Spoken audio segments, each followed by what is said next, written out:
Little swallow, do as I ask.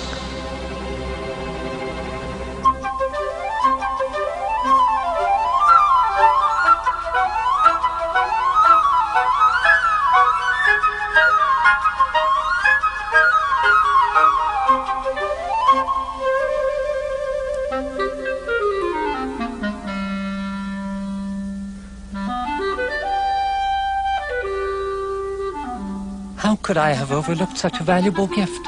It must be from some great admirer. Now I can finish my play. It's getting cold. It is time to leave.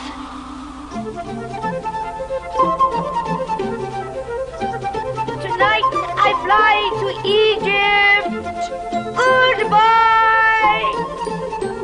I am off to Egypt. Goodbye, little sparrows. I have come to bid you goodbye. Little swallow, will you not stay a little longer? But it is winter, and the snow will soon be here. I must leave you, but I will never forget you. And next spring, I will bring you 2 beautiful jewels in place of those you have given away. The ruby shall be redder than a red rose, and the sapphire shall be as blue as the great sea. In the square below, there stands a little match girl. She has let her matches fall in the gutter, and they are all spoiled. Her family is very poor, and her father will beat her if she doesn't bring home some money. Pluck out my other eye and give it to her, and her father will not beat her. I will stay with you a little longer, but I cannot pluck out your other eye. You will be quite blind then. Little swallow, do as I ask of you.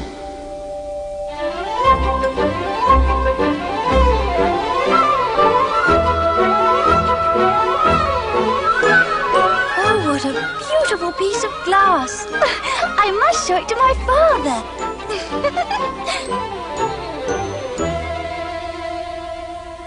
You are blind now, so I will stay with you always. No, little swallow, you must go away to Egypt. I will stay with you always. As the days passed, the little swallow never left the prince's side. He sat on his shoulders and told him many stories of what he had seen in strange lands. He told him of the red ibises that stand on the banks of the Nile and catch goldfish in their beaks, and of the king of the mountains of the moon, who is as black as ebony and worships a large crystal. Dear little swallow, you tell of marvelous things, but more marvelous than anything is the suffering of men and women. There is no mystery so great as misery. Fly over my city, little swallow, and tell me what you see there.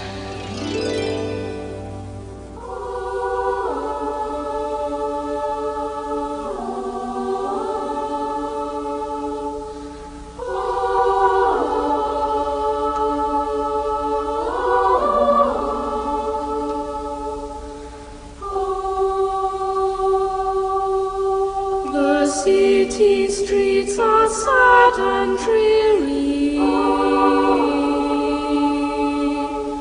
Why are the people in despair? Their clothes are torn, their eyes are weary. Poverty is everywhere.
And so the little swallow flew back to the happy prince and told him what he had seen.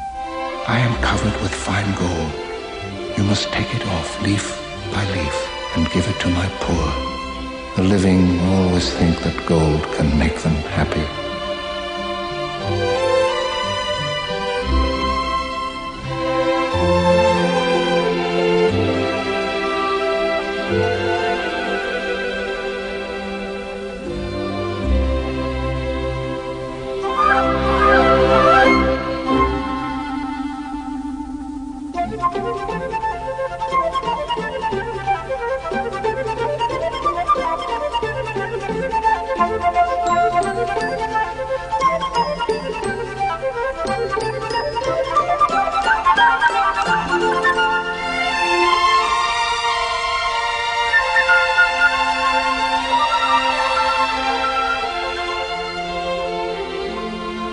Leaf after leaf of the fine gold the swallow picked off, till the happy prince looked quite dull and grey.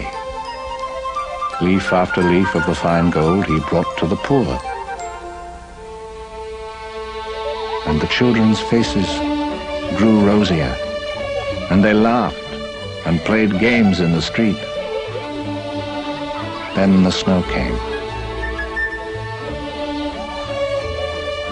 After the snow came the frost,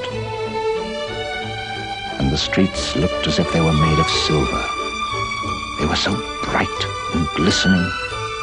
Long icicles like crystal daggers hung from the eaves, and everybody went about in furs.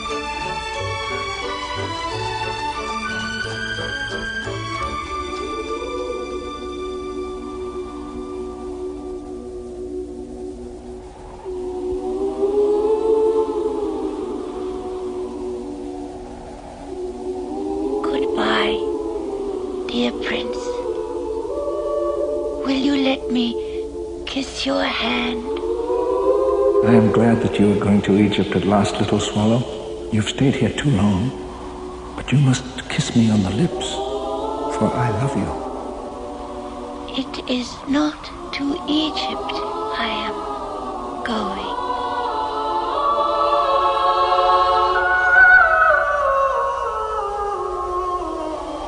A curious crack sounded inside the statue, as if something had broken. The fact is, the leaden heart had snapped right in two. It certainly was a dreadfully hard frost.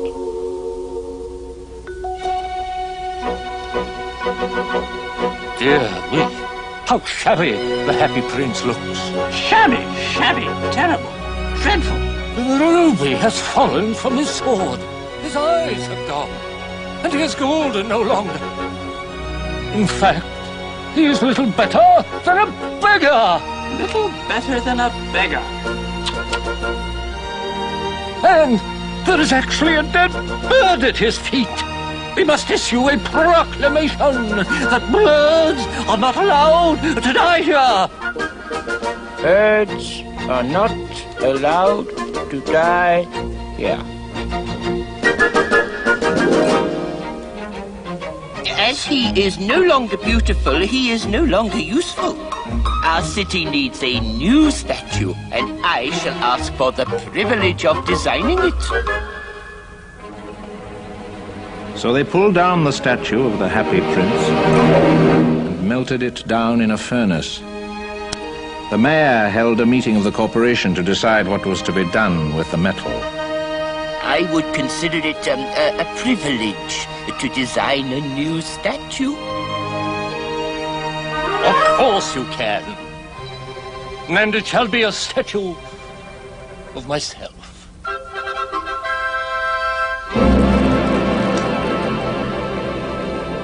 What a strange thing. This broken lead heart will not melt in my furnace. We'll have to throw it away. And so they threw it on a dust heap, where the dead swallow was also lying.